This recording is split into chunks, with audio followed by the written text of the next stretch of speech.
पिता परमात्मने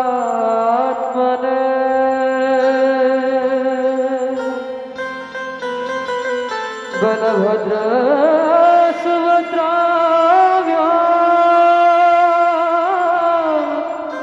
जगन्नाथाय ते नमः। श्री जगन्नाथ भगवान की है आरती, पापियों को पाप से है तारती। श्री जगन्नाथ भगवान की है आरती, पापियों को पाप से है तारती। जगन्नाथ भगवान की है आरती, पापियों को पाप से है तारती। श्री जगन्नाथ भगवान की है आरती, पापियों को पाप से है तारती।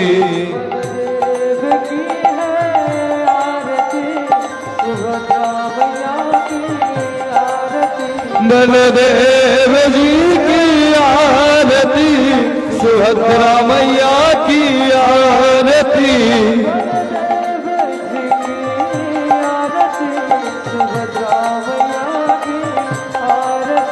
बलदेव जी की आरती, सुभद्रा मैया की आरती।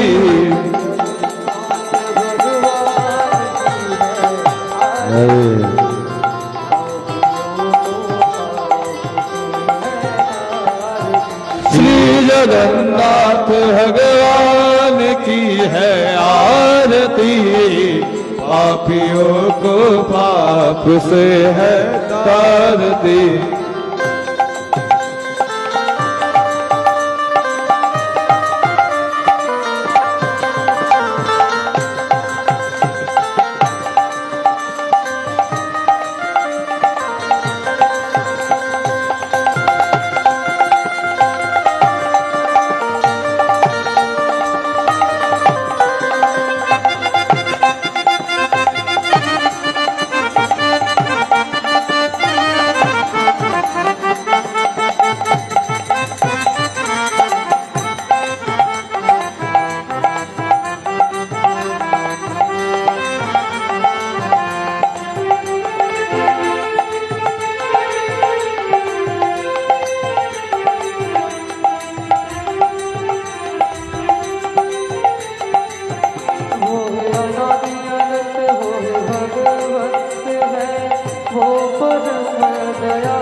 वो है अनादि अनंत, वो है भगवंत, है वो परम दयाला, भक्ति जगाने वाला।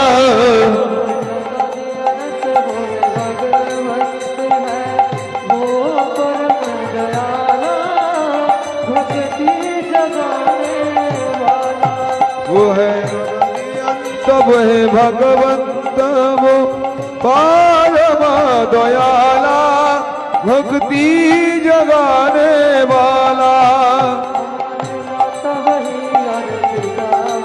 हमारे माता वही और पिता वही, हमारे माता वही और पिता वही।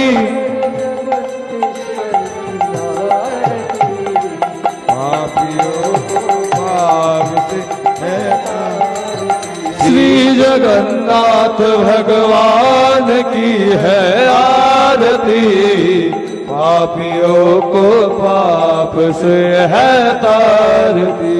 श्री जगन्नाथ भगवान की है आरती, पापियों को पाप से है तारती।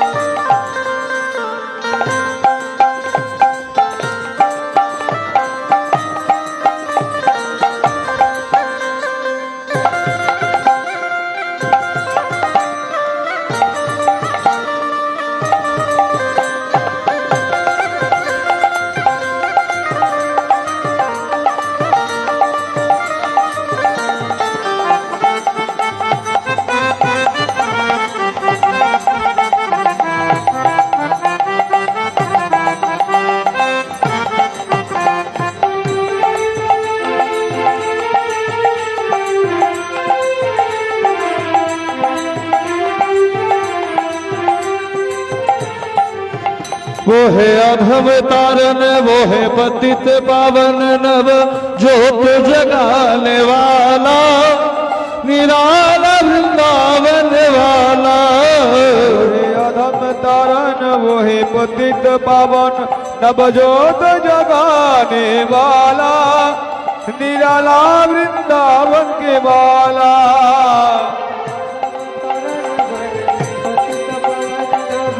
ज्योत जगाने वाला, निराला वृंदावन वाला। नंदलाल वही गोपाल वही, नंदलाल वही गोपाल वही, नंदलाल वही गोपाल वही, लाल वही गोपाल वही। गीता में अर्जुन के सारथी, पापियों को पाप से है तारती। जगन्नाथ भगवान की है आरती, पापियों को पाप से है तारती।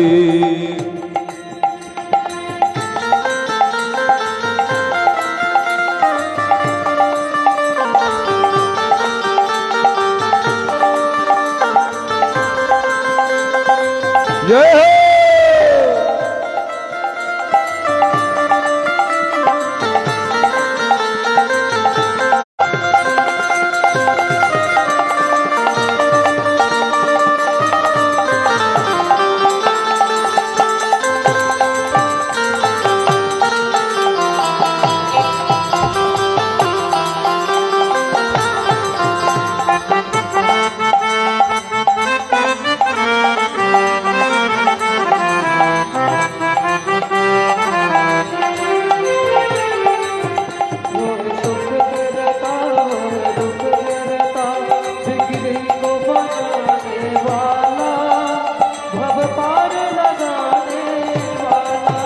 वो है सुख करता, वो है दुख हरता, बिगड़ी को बनाने वाला, नव पार लगाने वाला।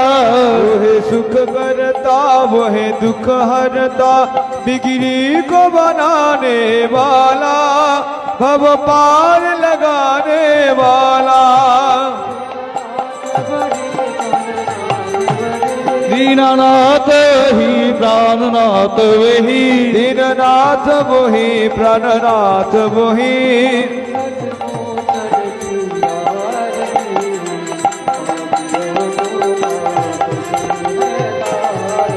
श्री जगन्नाथ भगवान की है आरती, पापियों को पाप से है तारती।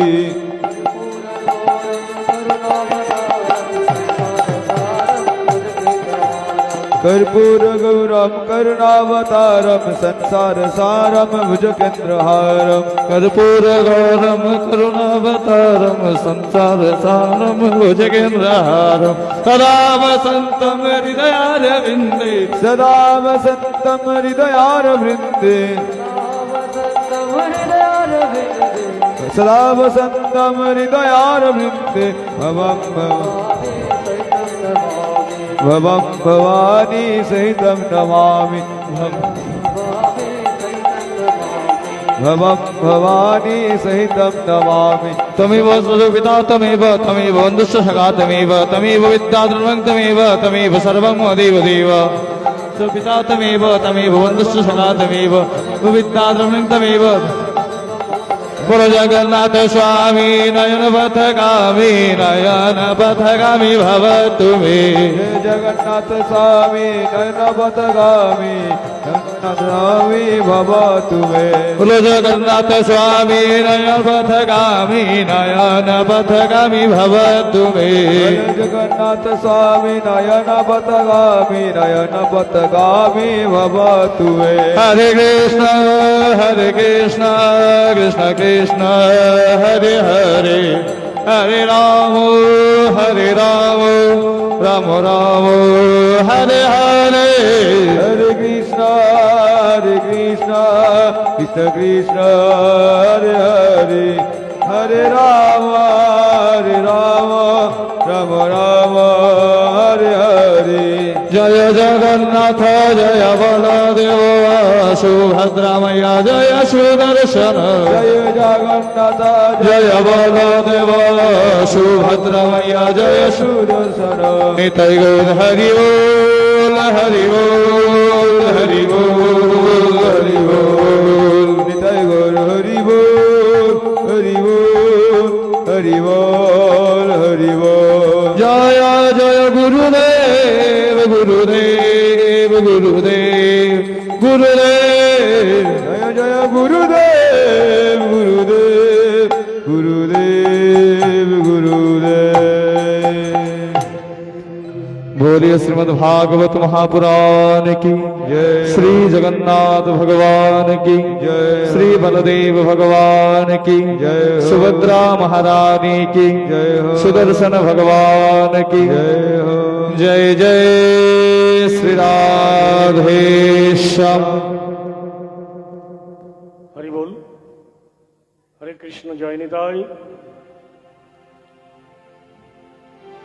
जय निताई हरि बोल हरे कृष्ण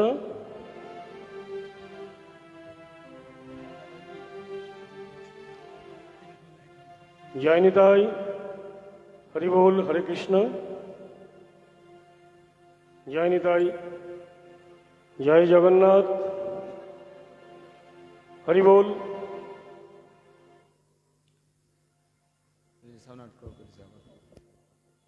जय निताई हरि बोल हरे कृष्ण উনি মনিটরে স্যার নেই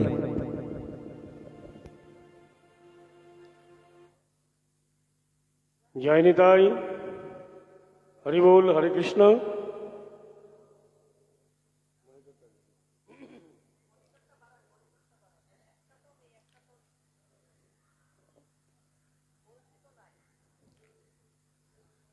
जय निताई ठीक है हरि बोल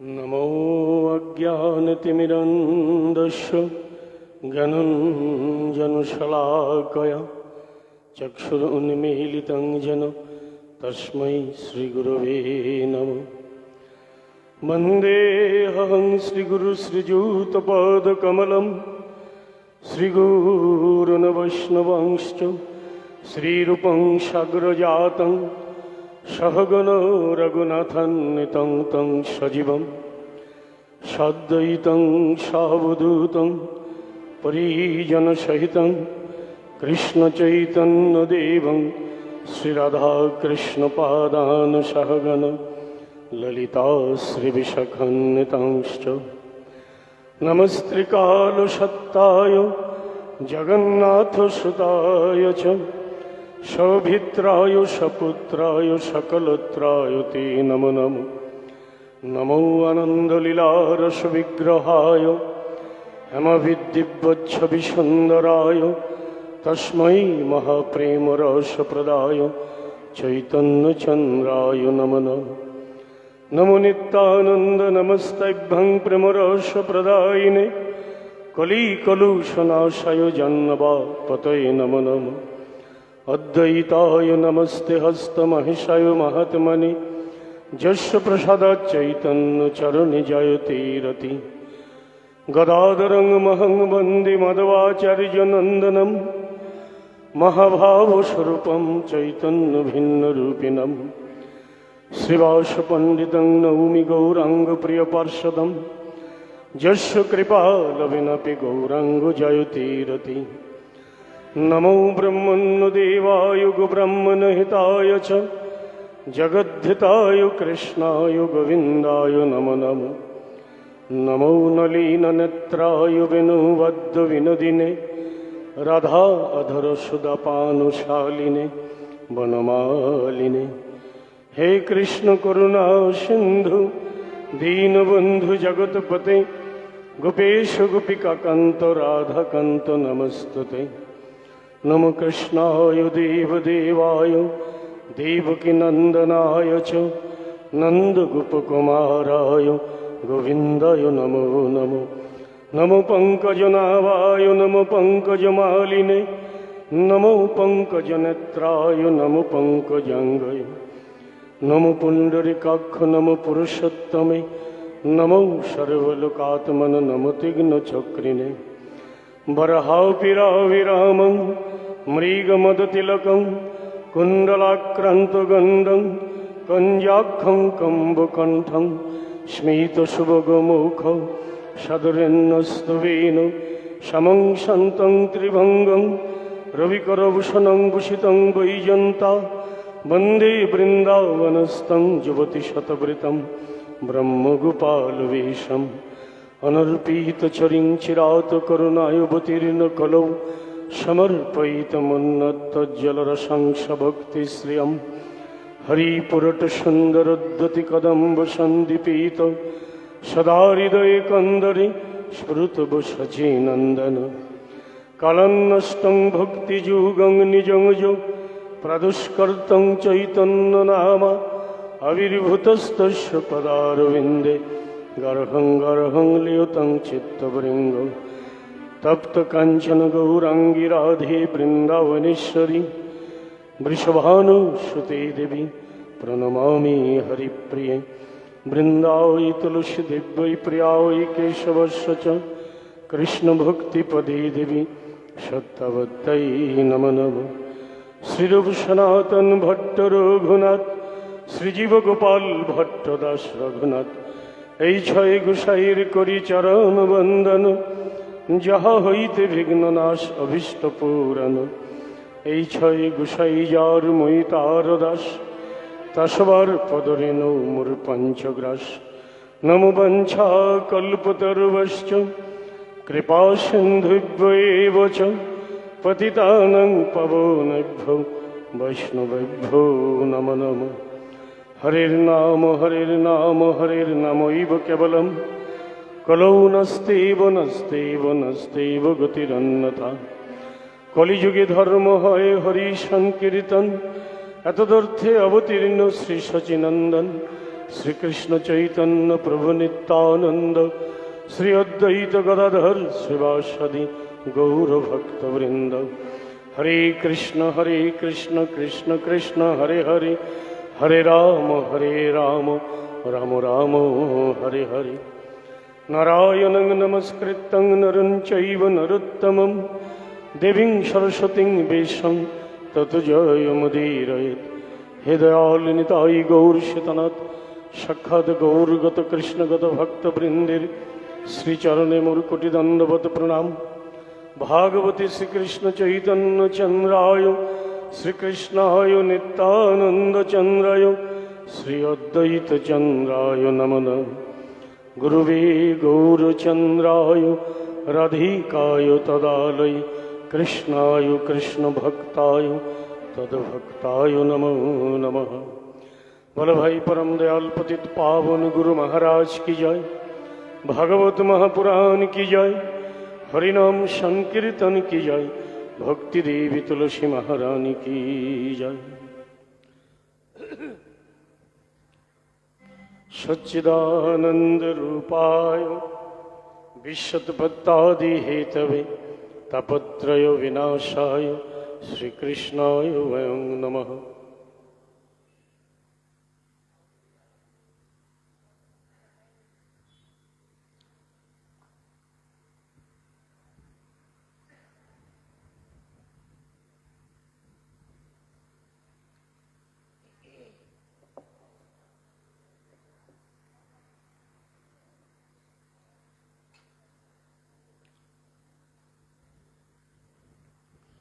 হরে কৃষ্ণ জয় নিতাই।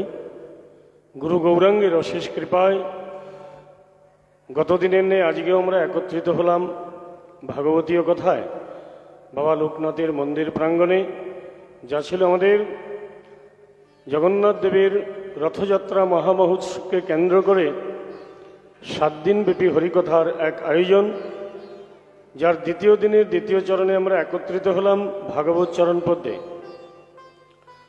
গতকাল প্রসঙ্গক্রমে আমরা জগন্নাথ দেবের ধামের কথা আস্বাদন করেছিলাম, কেননা ভগবান যেমন আমাদের কাছে আরাধ্য, ভগবানের ধামও আমাদের কাছে আরাধ্য।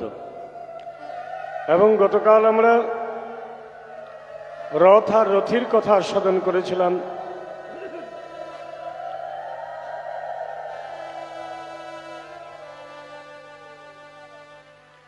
গতকাল আমরা রথ আর রথির কথাও আস্বাদন করেছিলাম, যে রথি ছাড়া রথের কি মূল্য।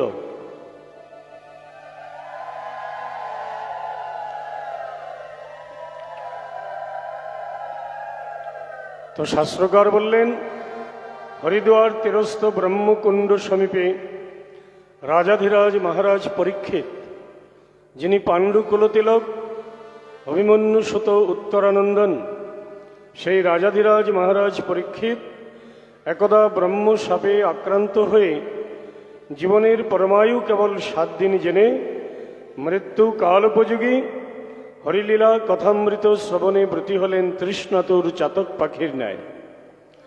এবং সেখানে বক্তা পরমহংস শিরোমণি আজন্ম বৈরাগ্য গোবিন্দ লীলারসী সুখদেব গোস্বামীচরণ সুধাসম কৃষ্ণ কথা বর্ণন করতে লাগলেন। তো গতকাল আমরা প্রথম দিনে প্রথম চরণে আস্বাদন করেছিলাম রথ আর রথির কথা। জগন্নাথ দেবের রথযাত্রা মহামহোৎসব যা ছিল ভগবানের সকলের প্রতি এক বিশেষ কৃপা, সুলভ কৃপা। রথারূঢ়ে বামন রূপ জগন্নাথ দর্শন পুনর্জন্মন বিদ্যতে। যে কেউ রথের কাছে গিয়ে একবার রথের উপর উপবিষ্ট জগতের নাথ জগন্নাথকে দর্শন করবে, জন্ম মৃত্যুর বন্ধন থেকে সে মুক্ত হয়ে যাবে। এত বড় কৃপা, এত সুলভ কৃপা প্রভু জগন্নাথের। এবং সেই রথযাত্রা, রথ আর রথির কথা আমরা গতকাল আস্বাদন করেছিলাম। প্রকৃতই রথি ছাড়া রথের কোনো মূল্য নেই। রথি হচ্ছে ভগবান আর ভগবানের রথ। যেমন আমাদের এই দেহটাও একটা রথ, এটি হচ্ছে জগন্নাথের রথের প্রতিরথ। যে রথের মধ্যেও রথি রয়েছে, প্রতিটি জীবের মধ্যে ভগবান বিরাজমান, সর্বভূতেষু বিরাজমান। এতে ভগবান ছাড়া দেহের কোনো মূল্য নেই, জীবাত্মা ছাড়া দেহের কোনো মূল্য নেই।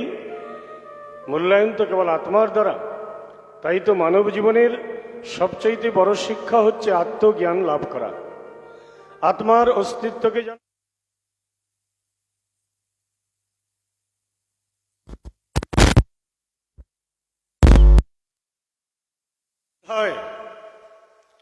তো আজ আমরা আস্বাদন করব যার অনুগ্রহে, যার অনুকম্পায়, যার কৃপায় জগতের নাথ জগন্নাথ সমুদ্রের উপকূলে এসে বিরাজিত হয়েছেন। জগতের নাথ জগন্নাথ আজ তার কৃপা দর্শন দিয়ে সকলকে কৃতার্থ করছেন। গতকাল আমরা আস্বাদন করেছিলাম প্রসঙ্গক্রমে ইন্দ্রদম্নু রাজার কথা, যিনি মালব দেশের রাজা ছিলেন। এই ভূখণ্ডে মালব দেশ ছিল। মালব দেশের রাজা তিনি ছিলেন ইন্দ্রদম্নু। ব্রহ্মার 25তম বংশধর ছিলেন তিনি। লোকপিতা ব্রহ্মার 25তম বংশধর। এবং সেই ইন্দ্রদম্নু রাজা, বিষ্ণু ভক্তি পরায়ণ রাজা, মালব দেশে শাসন করেছিলেন তিনি। আর তার রাজধানীর নাম ছিল অবন্তিপুর। সেই মহারাজা বিষ্ণু ভক্তি পরায়ণ রাজা ছিলেন। প্রত্যেক দিন তিনি ঠাকুরজির সেবা না করে জলগ্রহণ করতেন না, এবং রাজকার্যেও তিনি অংশগ্রহণ করতেন না। প্রাতকালেই ভগবানের কাছে গিয়ে ভগবানের সেবায় তিনি ব্রতী হতেন। সম্পূর্ণ ভগবানের সেবা করে তারপর তিনি রাজকার্য করতেন। এবং তার রাজসভায় শ্রেণীবদ্ধভাবে অনেক অনেক ব্রাহ্মণরা বসে থাকতেন নিত্য তাকে উপদেশ দেওয়ার জন্যে। শত শত ব্রাহ্মণ সেখানে আসনে উপবেশন করে আছেন। তো তেমনি একদিন রাজা ইন্দ্রদম্নু প্রাতকালীন ঠাকুরের সেবা শেষ করে এসে রাজ সিংহাসনে বিরাজমান হলেন এবং দেখলেন সেখানে সমবেত ব্রাহ্মণরা বসে আছেন, তার প্রজারাও অনেকে বসে আছেন, মন্ত্রী পরিষদ বসে আছেন, মন্ত্রী পরিষদরা। এবং তিনি দেখতে পেলেন ইতিমধ্যেই এক বিরাট তীর্থযাত্রীর দল এসে অবন্তিপুরে উপস্থিত হয়েছে।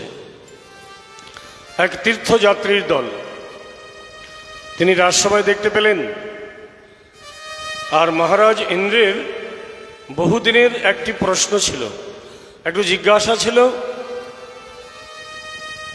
তিনি রাজসিংহাসন থেকে উঠে দাঁড়িয়ে করজোড় করে সকলের উদ্দেশ্যে করজোড় করে তিনি বললেন,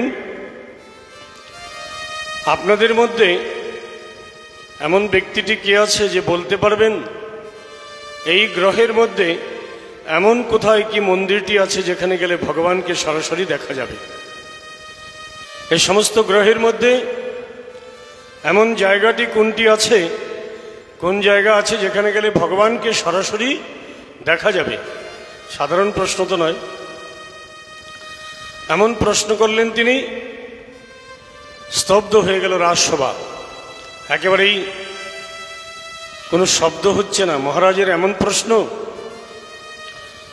তখন সেখান থেকে যে তীর্থযাত্রীর দল ছিল, ইতিমধ্যেই যারা অবন্তিপুরে এসে উপস্থিত হয়েছিলেন, সম্বর্ধিত হয়েছিলেন তীর্থযাত্রীর এক দল। তার মধ্যে থেকে সেই তীর্থযাত্রী দলের দলপতি, একটা দল হলে দলের একজন সভাপতি হবে, লিডার হবে, যাকে আমরা দলপতি বলে থাকি। সেই তীর্থযাত্রীর দলপতি জোরহাত করে করজোড় করে বলছেন, মহারাজ আপনি যদি আমায় আজ্ঞা করুন তাহলে আমি বলতে পারি। বলুন, আপনি বলুন।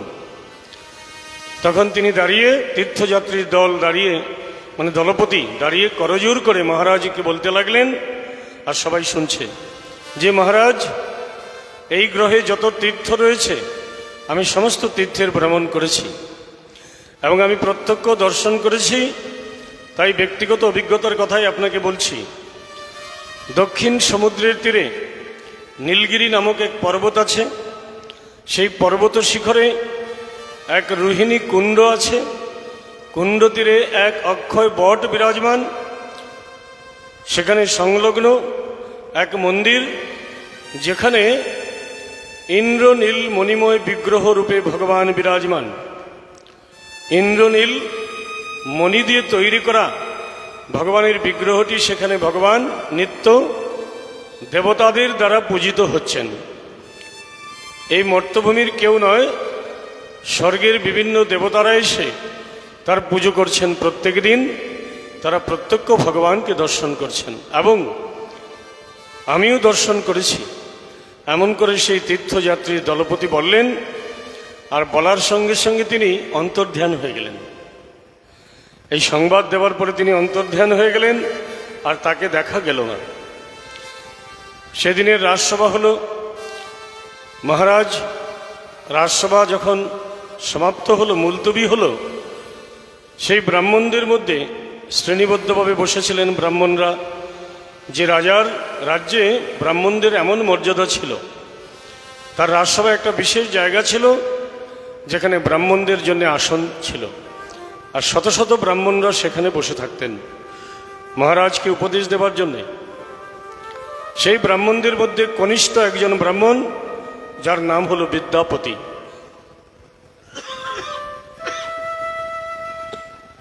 বিদ্যাপতি নামক এক ব্রাহ্মণ,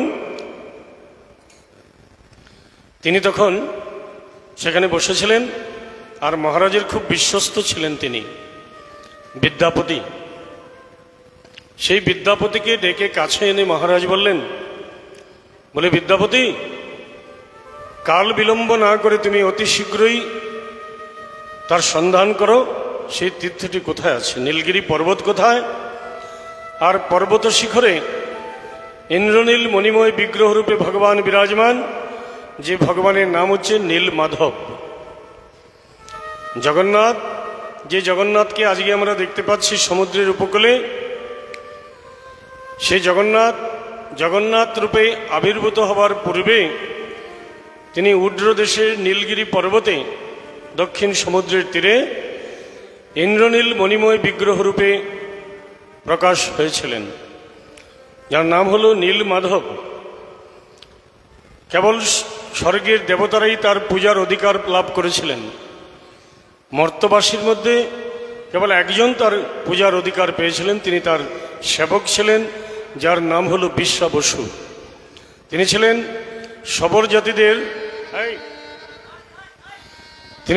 শবর জাতিদের রাজা, শবর রাজ বিশ্বা বসু।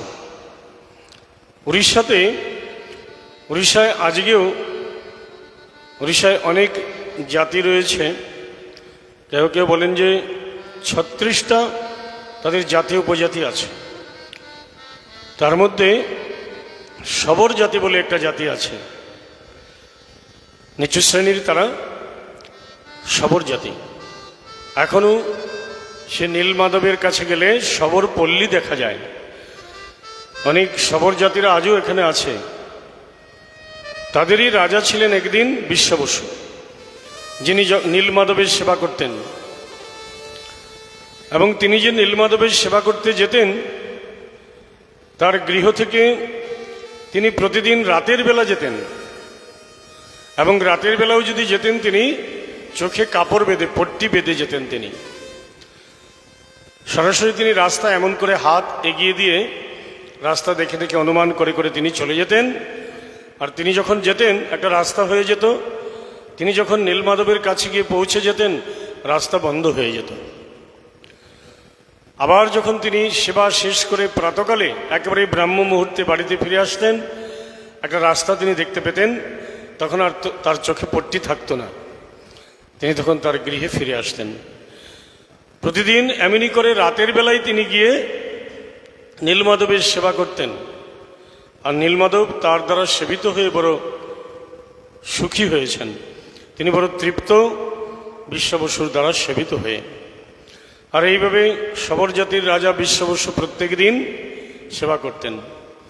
সে বিশ্বা বসুর একটি কন্যা ছিল, যার নাম ছিল ললিতা। তিনি প্রত্যেক দিন দেখতেন যে গভীর রাতে আমার পিতা কোথায় যাচ্ছে, আমার পিতৃদেব গভীর রাতে তিনি কোথায় চলে যাচ্ছে। খোঁজাখুঁজি করেও তিনি পেতেন না। আর প্রাতকালে যখন ঘুমিয়ে পড়তেন সে মেয়েটি, তখন দেখতেন তার ঘুম থেকে সাড়া পেয়ে দেখতেন তার পিতা তো ঘরেই আছে। তা এমন করে তার পিতাকে বলতেন যে, পিতা আপনি রাত্রি কোথায় যান, আমাকে নিয়ে যান। বলেন, আর তুমি সেখানে যেতে পারবে না, সেখানে শুধু আমারই যাওয়ার অধিকার আছে, আর অন্য দ্বিতীয় ব্যক্তি কেউ সেখানে যেতে পারবে না। এমন করে প্রত্যেক দিন বিশ্বা বসু নীলমাধবের সেবা করতেন। এদিকে রাজা ইন্দ্রদম্নু বিদ্যাপতিকে বললেন যে, তুমি অতি তাড়াতাড়ি সন্ধান করো সেই দক্ষিণ সমুদ্রের তীরে নীলগিরি পর্বত কোথায় আছে। যে করেই হোক আমি সেই ভগবানের কাছে যাব, ভগবানকে দর্শন করব। আর একবার যদি আমি সেই ভগবানের দর্শন পেয়ে যাই, তাহলে আমি আর এই গৃহে থাকবো না, চিরকাল ভগবানের সেবায় মজে থাকব। আমি সেখানেই তাবু টাবু খাটিয়ে ভগবত সেবায়, নীলমাধবের সেবায় ব্রতী হয়ে যাব। আর এই রাজ্যে ফিরে আসব না, এই গৃহেও ফিরে আসব না। তাড়াতাড়ি বিদ্যাপতি তুমি সন্ধান করো সে তীর্থটি কোথায় আছে। তখন বিদ্যাপতি পঞ্জিকা টঞ্জিকা দেখে একটা দিন বের করলেন। এমন একটি যাত্রায় তিনি যাবেন, ভগবানের খুঁজে যাবেন। তখন রাজাকে বললেন যে, মহারাজ আমি তো আগামীকাল প্রাতকালেই রওনা হব। ছোট্ট একটা সৈন্য দল নিয়ে অচেনা পথে তিনি পাড়ি দেবেন। তার কোনো সন্ধান জানা নেই যে কোন দিকে তিনি যাবেন, কোন দিকে গেলে তিনি সেই তীর্থটি দেখতে পাবেন। এদিকে মহারাজ যখন তাকে নির্দেশ করলেন, বলে বিদ্যাপতি তুমি তাড়াতাড়ি চলে যাও। আর বললেন যে, যতদিন পর্যন্ত তুমি এসে আমায় খবর না দেবে, আমি তোমার নিজ মুখ থেকে সেই সংবাদ না পাবো, ততদিন পর্যন্ত আমি আহার বিহার কিছুই করব না, এক বিন্দু জলও গ্রহণ করব না। বিদ্যাপতি বললেন, মহারাজ এ তো হবে না, আপনি এমন সংকল্প করবেন না। এমন দুর্গম পথে যেতে হবে আমাকে, অজানা অচেনা পথে কতদিন লাগবে তার তো কোনো ঠিক নেই। আপনি এভাবে সংকল্প করবেন না, আপনার সংকল্প ফিরিয়ে নিন। মহারাজ বললেন, না না, একবার যে আমি বলে দিয়েছি তার আর অন্যথা হবে না। আমি অন্য জল ছেড়ে দিলাম, তখনই গ্রহণ করব যখন তোমার নিজ মুখে সংবাদ পাবো আমি যে ভগবান সত্যি সেখানে বিরাজমান, তুমি তার দর্শন পেয়েছ, আমিও দর্শন পেতে পারি। বিদ্যাপতি তখন নয়ন জলে ভাসছেন, বলে এই কি মহারাজের কি হয়েছে, কতদিনে ফিরে আসবো তার ঠিক নেই, বেঁচে থাকতেও পারি নাও থাকতে পারি, এত দুর্গম পথে আমি পাড়ি দিচ্ছি, আর এদিকে মহারাজ ব্রত ধারণ করে ফেলেছেন, কিছুই তিনি গ্রহণ করবেন না। খুব চিন্তিত হলেন এবং ক্রন্দন করে একটা ছোট্ট সৈন্য দল নিয়ে তিনি বেরিয়ে গেলেন। হে নীলমাধব, আমি যেন তোমার দর্শন অচিরেই পাই, সেই সংবাদ যেন রাজাকে এনে দিতে পারি, রাজা যেন উপবাস ব্রত আমি ভঙ্গ করতে পারি। এমন আদর্শ রাজা, এমন ভক্তিপরায়ণ রাজা, তা তিনি ছুটে চললেন। এমন ঘন অরণ্যের মধ্যে দিয়ে তাকে যেতে হচ্ছে, কোনো রাস্তাই দেখা যাচ্ছে না। দিনের বেলাও একেবারে ঘোর অন্ধকার, রাতের বেলা কি হতে পারে, দিনের বেলায় অন্ধকারাচ্ছন্ন, আর সেটা রাতের বেলা কি হতে পারে।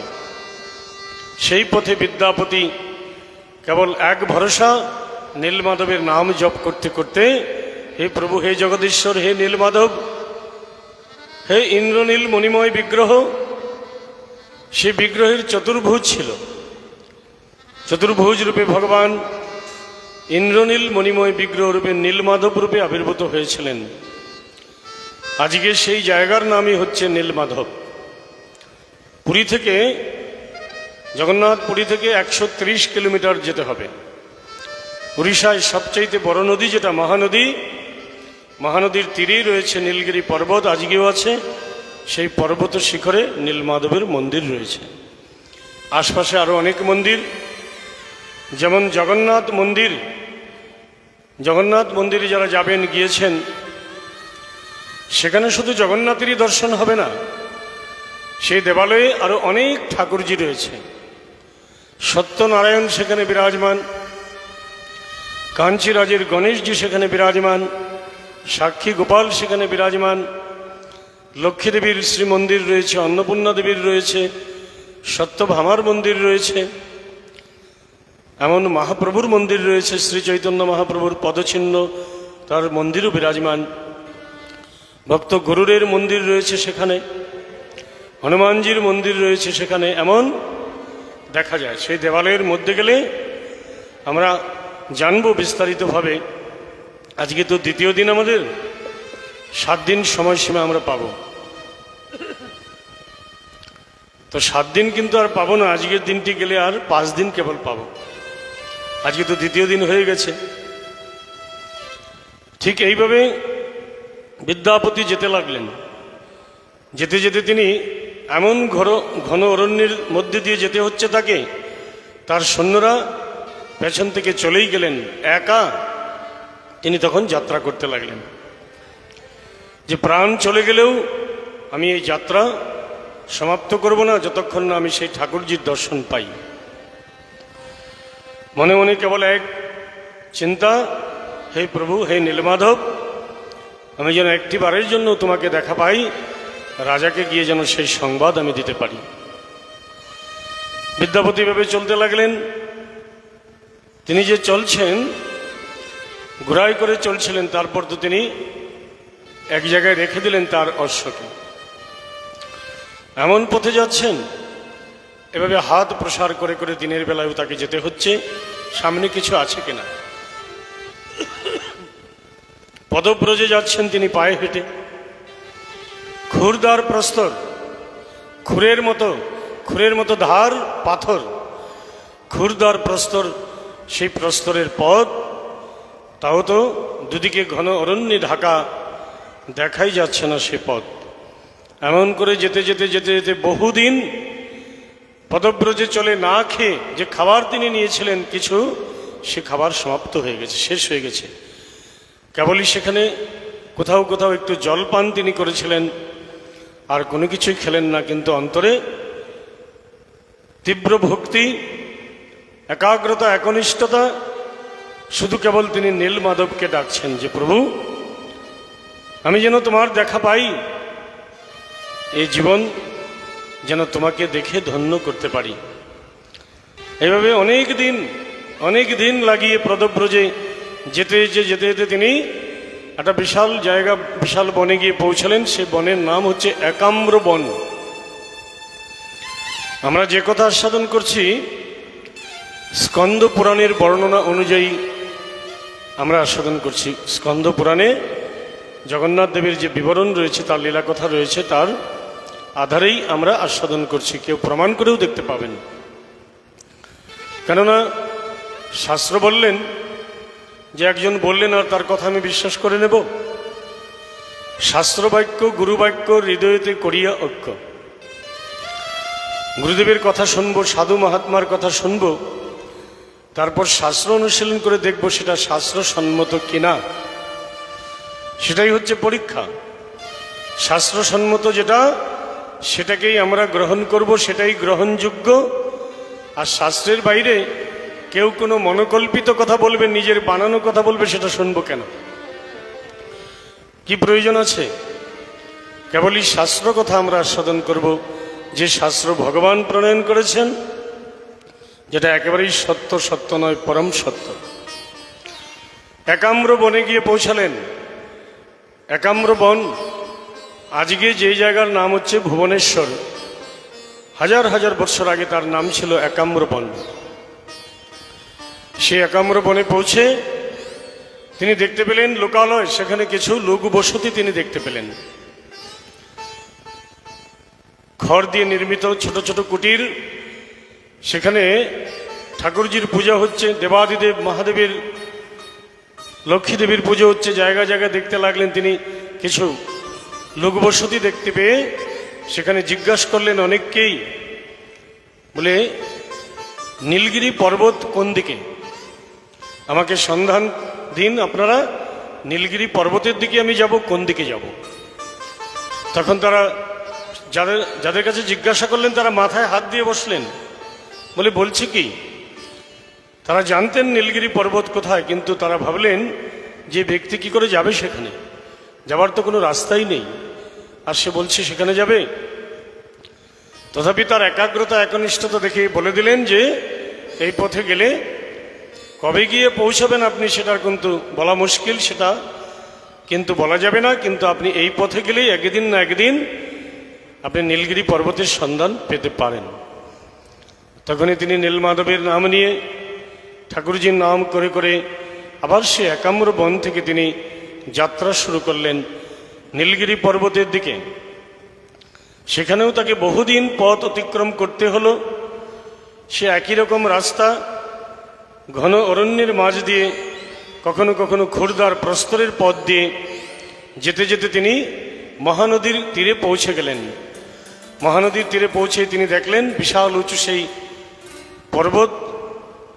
আজকেও সেই পর্বতটি রয়েছে। যারা নীলমাধবের দর্শনে যান, গেলে দেখতে পাবেন প্রত্যক্ষ এভাবে হাত দিয়ে ধরে ধরে দড়ি বেঁধে, কোথাও দড়ির রাস্তা আছে, দড়ি ধরে ধরে যেতে হয়। আর এখন কোনো কোনো জায়গায় একটু রাস্তার মতো করা হয়েছে, যেটা অতি দুর্গম পথ বললেই চলে, অতি কষ্টকর পথ বললেই চলে। সাধারণ কেউ যেতে পারবে না। যার মনোবল দেহবল দুটাই আছে, তিনি কেবল সেখানে উঠতে পারবেন। তো সেই নীলগিরি পর্বতের শিখরে যেতে হবে তাকে। মহানদী তিনি পেয়ে গেলেন, মহানদীতে স্নান করলেন তিনি। ওড়িশার সবচাইতে বড় নদী যেটা, তার নাম হচ্ছে মহানদী। সেই মহানদীতে স্নান করে, তর্পণ করে, তারপর নীলগিরি পর্বতের শিখরে তিনি উঠবেন। অনেক কষ্ট করে তিনি সেখানে সেই পর্বতের উপরে উঠলেন। বিদ্যাপতি মনে কেবল একটি চিন্তা, কবে আমি নীলমাধবের দর্শন পাবো, আর কবে আমি ফিরে যাব অবন্তিপুরে, আর মহারাজকে গিয়ে সংবাদ দেব যে মহারাজ এখনো সেই ব্রত পালন করে আছে, জলবিন্দু গ্রহণ করছে না। এইভাবে বিদ্যাপতি এগিয়ে যেতে লাগলেন। যেতে যেতে যেতে যেতে তিনি নীলগিরি পর্বতের উপরে তো উঠলেন। সেখানেও কোথায় মন্দির তিনি পাবেন? পর্বত তো আর একটু সেকটু জায়গা না, সেখানে মন্দির কোথায় আছে? দেখা তো যাচ্ছে না মন্দির। আবারও সেই পথ চলতে লাগলেন। চলতে চলতে চলতে চলতে অনেক দূরে আলো দেখা যাচ্ছে, ছোট ছোট আলো জ্বলছে দেখা যাচ্ছে। দিনের বেলায়, রাত নয়, দিনের বেলায় এমন ঘোর অন্ধকার যেখানে আলো জ্বলছে। আলো মানে আজকের ইলেকট্রিক তো নয়, একেবারেই কোথাও হয়তো একটু তেলের প্রদীপ জ্বলছে, ঘিয়ের প্রদীপ জ্বলছে, এতটুকুই আলো। সে আলো দেখে দেখে তিনি এগিয়ে গেলেন। এগিয়ে গিয়ে তিনি দেখতে পেলেন একটা আশ্রম, খড় দিয়ে নির্মিত একটা আশ্রম। আর সে আশ্রমের কাছে গিয়ে যাওয়া মাত্রই তিনি মন্ত্রধ্বনি শুনতে পেলেন। মন্ত্রের ধ্বনি শুনতে পেয়ে তিনি এগিয়ে গেলেন, আশ্রমের দ্বারে গিয়ে উপস্থিত হলেন। দেখলেন সেখানে অনেকজন ভক্তরা বসে, ব্রাহ্মণরা বসে মন্ত্রধ্বনি করছেন। সে সময় ছিল ব্রাহ্ম মুহূর্ত, অরুণোদয়কাল, এখনো সূর্য ওঠেনি। এমন সময় গিয়ে পৌঁছালেন সেখানে। আর পৌঁছানো মাত্রই তিনি দেখতে পেলেন একজন ব্যক্তি, যার হাতে কিছু প্রসাদী মালা, প্রসাদী দ্রব্য, আর হাতে একটা ছোট্ট আলো, মানে হ্যারিকেন বলতে পারেন, এমন ধরনের একটা আলো নিয়ে। আগে একরকম আলো থাকতো, আলো জ্বলতো হ্যারিকেনের মতোই, তার মাঝখানে একটা প্রদীপ জ্বালিয়ে দিত ভেতরে, সেটা নিয়েই যাওয়া হতো। ঠিক এইভাবে একজন একটা প্রদীপ হাতে করে প্রসাদী মালা, কিছু প্রসাদী দ্রব্য নিয়ে ইতিমধ্যেই আশ্রমে এসে উপস্থিত হলেন। আর তার উপস্থিতি এত মঙ্গলজনক, বিদ্যাপতি যেন তাকে দেখা মাত্রই তার ক্ষুধা তৃষ্ণা থেকে নিবৃত হয়ে গেলেন। এক অপূর্ব সুগন্ধির বাতাবরণ তিনি পেয়ে গেলেন, অন্তরে এক অনুভব পেয়ে গেলেন যেন ভগবান আসছে তাকে দেখা দিতে। তার কাছে যাওয়া মাত্রই তিনি এমনটি অনুভব করলেন যেন সাক্ষাৎ নীলমাধব এসে তার হৃদয়ে বসে আছেন। মনে তার খুব আনন্দ, যদিও আহার বিহার নেই, ক্ষীণ কায়া তার দুর্বল হয়ে পড়েছেন এতদিন পথ চলে চলে উপবাসে অনাহারে থেকে। তখন এই যে হাতে প্রসাদ নিয়ে আলো নিয়ে আসলেন, তিনিই হলেন বিশ্বাবসু, তিনি হলেন শবরদের রাজা। তিনি প্রত্যেক দিন রাতে এসে নীলমাধবের সেবা করেন আর প্রাতকালে গৃহে ফিরে যান। বিশ্বাবসু তাকে জিজ্ঞাসা করলেন, বিদ্যাপতিকে দেখেই তিনি চিনলেন, তার গলে উপবিত পৈতা আছে, শিখা রেখেছেন তিনি। বললেন, হে ব্রাহ্মণ, আপনার আগমনের কারণ, আপনি কোথা থেকে এসেছেন বলুন। বিদ্যাপতিকে বলতে লাগলেন এবং তাকে একটা উত্তম আসনে উপবেশন করালেন। প্রথমে আসনে বসিয়ে তাকে কিছু আহার্য প্রসাদী দ্রব্য দিলেন আর জিজ্ঞাসা করলেন যে আপনি কোথা থেকে এই দুর্গম পথে এসেছেন। আশ্রমটি, যে আশ্রমের নাম হচ্ছে শবর দীপক আশ্রম, জগন্নাথ সারাবলিতে আছে শবর দীপক আশ্রম। এই আশ্রমে আপনি কি করে পৌঁছালেন এই দুর্গম পথে? প্রতিনিধি, মন্ত্রী, বিদ্যাপতি এবং আমাদের রাজা নীলমাধবের দর্শনের জন্য এতটাই বেকুল হয়ে আছেন, তিনি আমাকে পাঠিয়েছেন সংবাদ নিয়ে যাওয়ার জন্যে। আর তিনি উপবাস করে আছেন, তিনি জলবিন্দু গ্রহণ করবেন না যতক্ষণ না আমি সেই সংবাদ দেব। তো বিশ্বাবসু কথা শুনলেন। বিশ্বাবসু এমন ভগবানের পার্শ্বদ ছিলেন, সেবক ছিলেন, ভগবানের মতোই তিনি অন্তর্যামী ছিলেন। তিনি জানতেন যে রাজা ইন্দ্রদম্নু যাকে দর্শন করার জন্য এত ব্যাকুল হয়ে আছেন, তিনি কিন্তু দর্শন পাবেন না, তিনি নীলমাধবের দর্শন পাবেন না, সেই উপযোগিতা তার মধ্যে নেই, তিনি দর্শন পাবেন না। তা বলে তিনি বলেননি, কারণ তিনি যদি রাজার প্রতিনিধিকে বলেন, তিনি মনে বড় ব্যথা পাবেন। তিনি মনে বড় ব্যথা পাবেন যে রাজা দর্শন পাবেন না। এত বেকুল, এত উৎকণ্ঠা যার দর্শনের। বিদ্যাপতিকে না বলে তিনি বিদ্যাপতিকে কিছু আহার্য বস্তু দিয়ে তাকে ভোজন করিয়ে তারপর তাকে নিয়ে আসলেন সেই রোহিণী কুণ্ড তীরে। নীলমাধবের মন্দিরের কাছে একটি জলাশয় আছে যার নাম হচ্ছে রোহিণী কুণ্ড। ব্রহ্মাণ্ডের সমস্ত তীর্থ এই কুণ্ডের মধ্যে বিরাজমান। যে কেউ অতীব দুরাচারী পাপিষ্ঠ একবার এই জলে অবগাহন করে সঙ্গে সঙ্গে সে মুক্তির অধিকারী হয়ে যায়। এমন কথা বিশ্বাবসু বিদ্যাপতিকে বললেন যে ব্রাহ্মণ বিদ্যাপতি, এই জলের উৎকর্ষতা, এই যে রোহিণী কুণ্ডের জল, এই জলে যিনি একবার অবগাহন করবেন সঙ্গে সঙ্গে ভগবানের পরম ধাম প্রাপ্ত হবেন। একথা বলে তাকে সেই কুণ্ডের তীরে নিয়ে গেলেন। কুণ্ডে পৌঁছানো মাত্রই তিনি দেখলেন, সঙ্গে সঙ্গে তিনি দেখলেন একটা কাক পক্ষী উড়ে উড়ে, কাক পক্ষী উড়ে উড়ে এই জলের মধ্যে প্রবেশ করলেন, মানে ঝাঁপ দিলেন। আর সঙ্গে সঙ্গে সে চতুর্ভুজ রূপ ধারণ করে আকাশ মার্গে চলে গেলেন। একটা কাক পক্ষী ঘুরে ঘুরে উড়ে উড়ে আস্তে আস্তে তিনি এই কুণ্ডের জলে ঝাঁপ দিলেন। ঝাঁপ দেওয়া মাত্রই তিনি চতুর্ভুজ রূপ ধারণ করে ভগবানের পরম ধাম চলে গেলেন। বিশ্বাবসু যা বললেন বিদ্যাপতি তা প্রত্যক্ষ দেখলেন। সঙ্গে সঙ্গে মন্ত্র উচ্চারণ করে সে ব্রাহ্মণ সেই কুণ্ড জলে স্নান করলেন। কুণ্ড জলে স্নান করেই বিশ্বাবসু তাকে ভগবান নীলমাধবের গর্ভে নিয়ে গেলেন।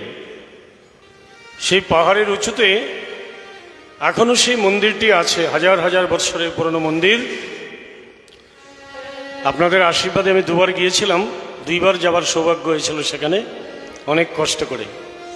সেখানে গিয়েও অনেকগুলো দেবালয় সেখানে আছে, জগন্নাথ মন্দিরের মতোই অনেক মন্দির সেখানে, ছোট ছোট মন্দির আছে। আর সেই কুণ্ডটি এখন নেই, কুণ্ডের জল শুকিয়ে গেছে। এত বৎসর সেদিনের কথা, কেননা যুগের পর যুগ চলে যাচ্ছে, ধর্মের মানদণ্ডটি কমে যাচ্ছে। সত্যযুগে ধর্ম ছিল চতুষ্পাদ, ত্রেতা যুগে ত্রিপাদ, দাপর যুগে দুই পাদ, কলিযুগে শুধু কেবল এক পাদ ধর্ম রয়েছে। কালক্রমে সব কিছুই লোপ পেয়েছে।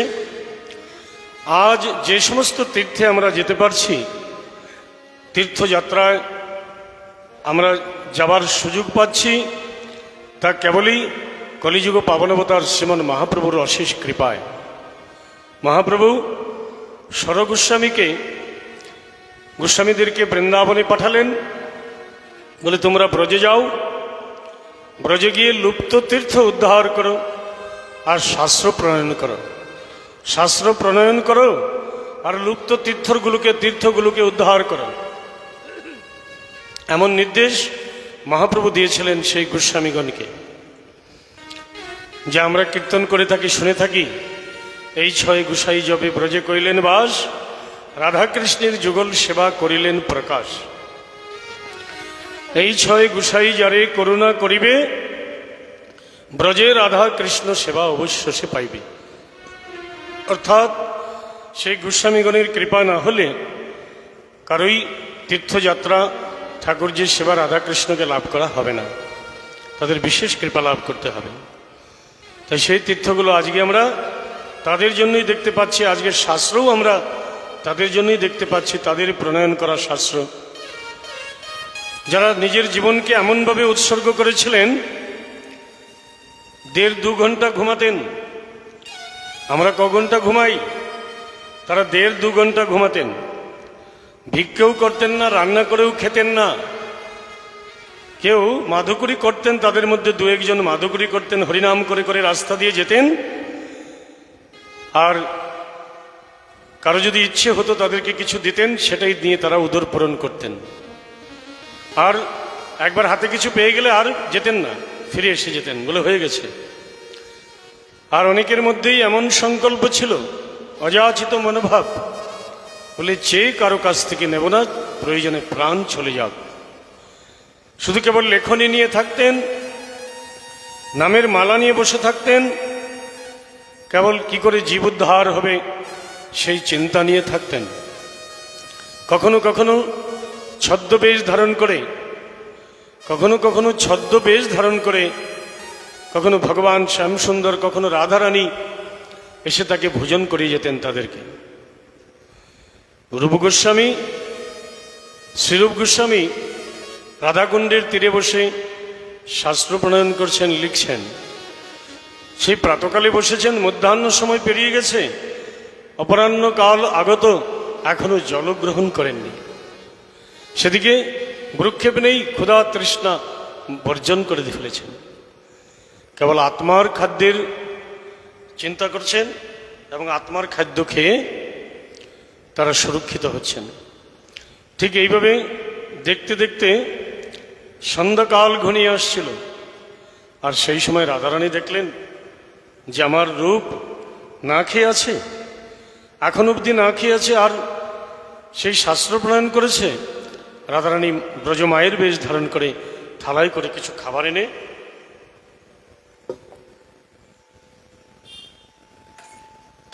কিছু খাবার এনে তাকে দিয়ে যেতেন। ঘোমটা দিয়ে এমনিতে ছদ্মবেশ ধারণ করে আসতেন, আর মায়ের মতো বেশ ধারণ করে আসতেন। বলে, বাবা এই নাও, তুমি কিছু খেয়ে নাও। আর তিনি তো ভাবতেন যে কোনো ব্রজমা এসেছে, যাদের সংকল্পই অন্যকে না খাইয়ে নিজে খায় না। প্রয়োজনে যেমনই থাকুক না কেন, পরিবার যতটাই অচল আর সচল থাকুক না কেন, কিন্তু সংকল্প তাদের সেটাই ছিল যে যে ভোজন হবে, যা কিছু জোগাড় হবে তা রন্ধন করে সেই পাচিত অন্ন ভগবানকে নিবেদন করে কাউকে ভোজন করিয়ে তারপর তো নিজে ভোজন করব। এই ছিল তাদের সংকল্প। আর এমন করেই প্রত্যেক দিন তাদের ভাগ্যে খাবার জুটত। কখনো দেখছে যে সে লেখার মধ্যে এমন ব্যস্ত হয়ে আছে, লেখার মধ্যে রঘুনাথ দাস গোস্বামী লিখছে, আর নিকটেই তার কাছে এসে রাধাকুণ্ডে ব্যাঘ্র বাঘ এসে জল খাচ্ছে। আর রাধারানী সেখান থেকে দেখছেন, বলি সে ব্যাঘ্র জল খাচ্ছে, আমার রঘুনাথ তো সেখানে বসে আছে। তিনি হাতে লাঠি নিয়ে তাড়িয়েছেন, ব্যাঘ্রকে তাড়াবার জন্য আসছেন। বলি সেটাই তো মহিমা, যাদের তেমন ভক্তি আছে, ভগবানের চরণে যারা এমনভাবেই শরণাগত, অনন্যভাবে যারা ভগবানের চিন্তন ভজন করেন, ভগবান তাদেরকে রক্ষা করেন। তাদেরকে ভগবান নিজে সাক্ষাৎ রক্ষা করেন, তাদের কোনো চিন্তা নেই। ঠিক এইভাবে আমাদের গোস্বামীগণ বৃন্দাবনে গিয়ে ভজন প্রতিষ্ঠা করেছিলেন, শাস্ত্র প্রণয়ন করেছিলেন, লুপ্ত তীর্থগুলোকে উদ্ধার করেছিলেন, যাদের কৃপায় আজ আমরা সব কিছুই দেখতে পাচ্ছি, হাতের কাছে আজ এতটা সহজ হয়ে গেছে আমাদের জন্য।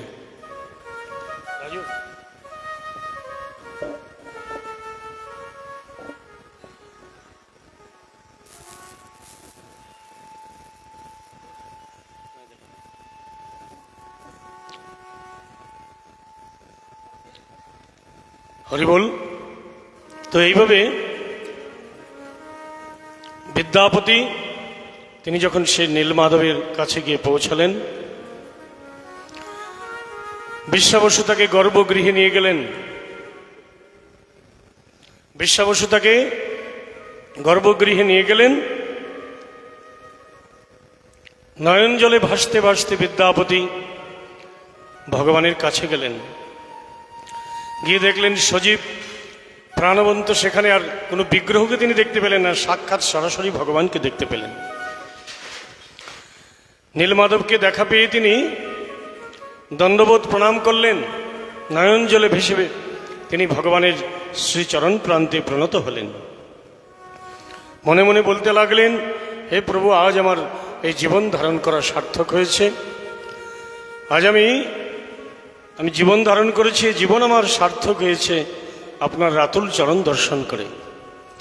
তিনি নিজের জন্য কিছু চাইলেন না, সাক্ষাৎ ভগবানের কাছে গিয়েও যেখানে চাইলে তিনি পৃথিবীটাকেও চাইতে পারতেন। পৃথিবী দিয়ে দিলেও ভগবানের কিছু কম পড়ে যাবে না। অনন্ত ভুবনের মালিক যিনি, বিশ্ব চরাচরের আধার যিনি, সে ভগবানের কাছে কেউ পৌঁছে যায়, তিনি নিজের জন্য কিছু চাইলেন না, তিনি কেঁদে কেঁদে নয়ন জলে ভেসে ভেসে নীলমাধবকে বললেন, হে ঠাকুর, হে নীলমাধব, আমাদের রাজাকে তুমি একবার দেখা দিও, আমাদের রাজাকে একবার তুমি দেখা দিও। রাজা তোমার দর্শনের জন্য এত বেকুল হয়ে আছে, না হলে সে প্রাণ ত্যাগ করবে, তুমি একটিবারের জন্যও তাকে দেখা দিও। এই বলে তার কাছে এতটুকুই চাইলেন, আর আমি যেন অচিরেই সেখানে পৌঁছতে পারি, রাজার ব্রত ভঙ্গ করতে পারি, এই বলে তিনি সেখান থেকে চলে আসলেন। আর বিশ্বা বসুর সঙ্গে সাক্ষাৎ হলো।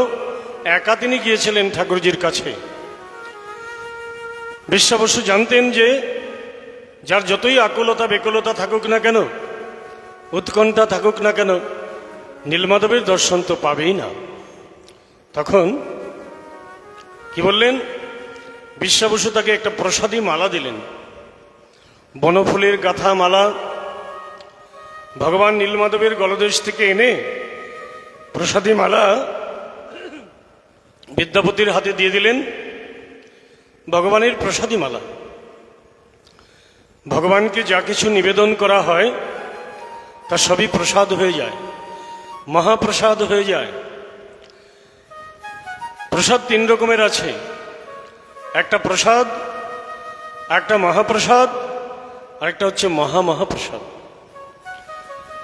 আমরা যাকেই নিবেদন করি না কেন, সূর্যদেব, গণেশ, যে কোনো দেবদেবীকে আমরা পুজো করি, সেটা তো প্রসাদ বলে পুজো করেছি, এখন প্রসাদ খাবো। কিন্তু ভগবানকে, একমাত্র ভগবানকে নিবেদন করলে সেটা আর প্রসাদ থাকে না, সেটা মহাপ্রসাদ হয়ে যায়। একটু জল তুলসীও ভগবানকে নিবেদন করলে সেটা মহাপ্রসাদ হয়। এবং ভগবানের নিবেদিত, ভগবানকে নিবেদন করা, ভগবানের অনুমোদন হয়ে যায়, সেটা যদি শ্রী গুরুদেবকে নিবেদন করা যায়, সাধু সন্তকে নিবেদন করা যায়, আর তাদের উচ্ছিষ্ট, তাদের ভুক্তাবশেষ যদি আমরা একটু গ্রহণ করতে পারি, তাহলে সেটা কি পাবো আমরা? মহাপ্রসাদ। সেটা হচ্ছে মহাপ্রসাদ। প্রসাদের চেয়ে বড় মহাপ্রসাদ, মহাপ্রসাদের চেয়ে বড় মহাপ্রসাদ। কিন্তু সেটা ভগবানের প্রসাদ দিয়ে। সেই জন্যই শাস্ত্র বললেন, প্রতিজন গৃহস্থকেই বললেন, আমাদের প্রত্যেকের কর্তব্য, প্রতিদিনের কর্তব্য। শাস্ত্র বললেন, হরিনাম চিন্তামণি বলে গ্রন্থটি আছে, সেখানে তার দৃষ্টান্ত রয়েছে। হরিনাম চিন্তামণি গ্রন্থটির নাম, ছোট চটি গ্রন্থ। প্রতিদিন গৃহীভক্ত কৃষ্ণ নির্মাল্য অর্পণে করেন দেব পিতৃতর্পণে। প্রতিজন গৃহস্থের কর্তব্য প্রত্যেক দিন। আমরা তো গৃহস্থ, এখানে উপস্থিত আমরা সকলেই গৃহস্থ। গৃহস্থ, ব্রহ্মচারী, বানপ্রস্থ, সন্ন্যাস, এই চারটা আশ্রম আছে, ভগবান তৈরি করেছেন। চারটা বর্ণ তৈরি করেছেন, ব্রাহ্মণ, ক্ষত্রিয়, বৈশ্য, শূদ্র, আর চারটা আশ্রম তৈরি করেছেন, গৃহস্থ, ব্রহ্মচারী, বানপ্রস্থ, সন্ন্যাস। এখানে আমরা সকলেই গৃহস্থ। তো প্রত্যেক গৃহস্থ মাত্রেরই কর্তব্য প্রতিদিন গৃহীভক্ত কৃষ্ণ নির্মাল্য অর্পণে করেন দেব পিতৃতর্পণে। প্রত্যেকজন গৃহস্থ মাত্রের কর্তব্য প্রত্যেক দিন ভগবানের সেবা করে ভগবানের প্রসাদ নির্মাল্য দেবগণ এবং পিতৃগণকে নিবেদন করা। কেন? আমরা যে পৃথিবীতে এসেছি, পৃথিবীতে আছি,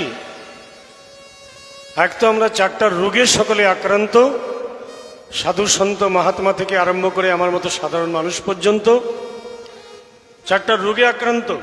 জন্ম, মৃত্যু, জরা, ব্যাধি, এই চারটা রোগ।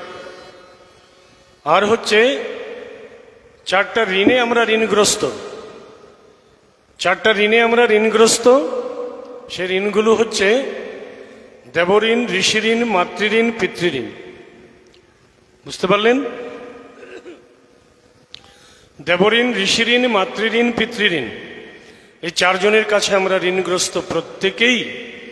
যারা এই জন্ম নিয়েছে, পৃথিবীতে এসেছে, কেউ সন্ন্যাসী হয়ে গেছে, সেও ঋণ থেকে মুক্ত নয়।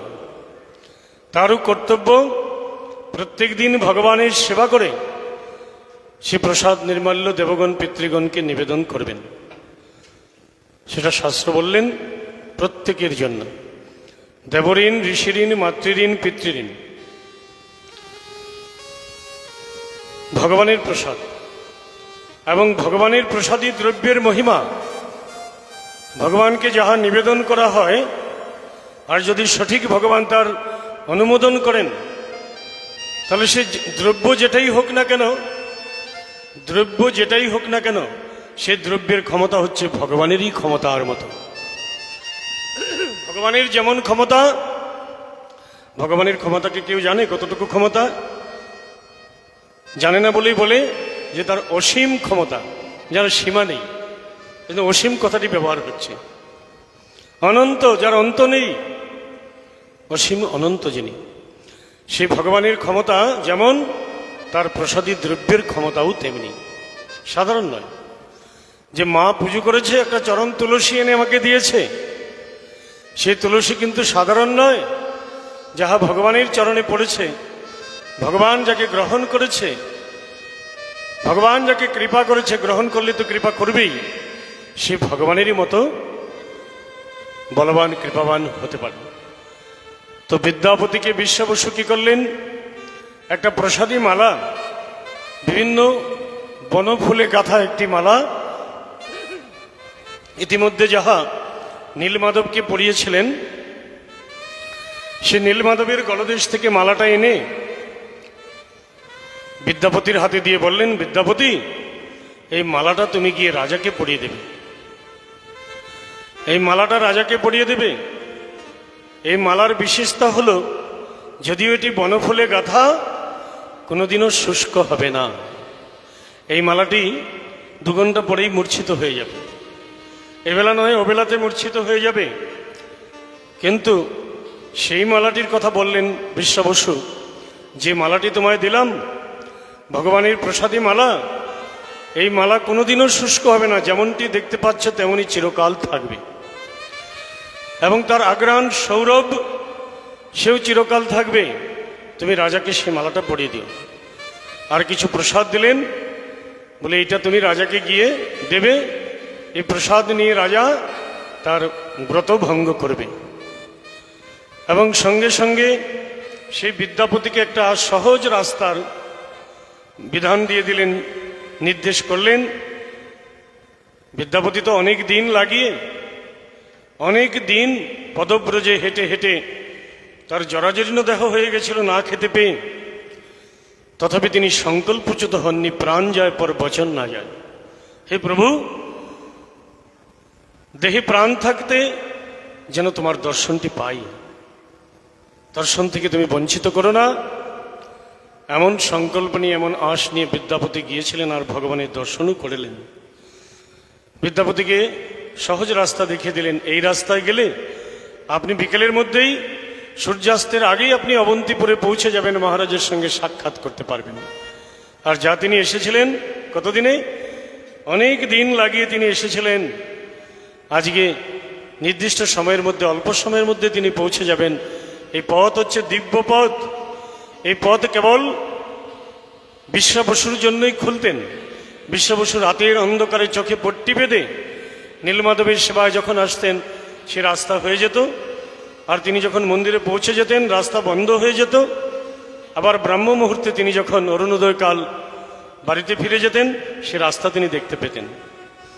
সেটা ছিল ভগবানের তৈরি করা সে পথ, দিব্য পথ, যা আজ বিদ্যাপতির একাগ্রতা, একনিষ্ঠতার ফলস্বরূপ তিনি পেলেন।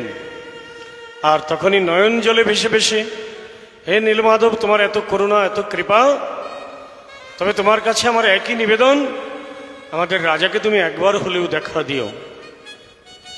এই বলে বিদ্যাপতি প্রসাদী মালা নিয়ে মনের আনন্দে যেতে লাগলেন। আর সূর্যাস্তের আগেই তিনি অবন্তিপুরে পৌঁছে গেলেন। এদিকে মহারাজ এতদিন যাবৎ না খেয়ে আছেন। যতক্ষণ বিদ্যাপতির মুখে আমি সেই সংবাদ না পাব, আমি জলগ্রহণ করব না। তার মধ্যে রাজা কি করছেন? রাজকার্যে তার মন নেই।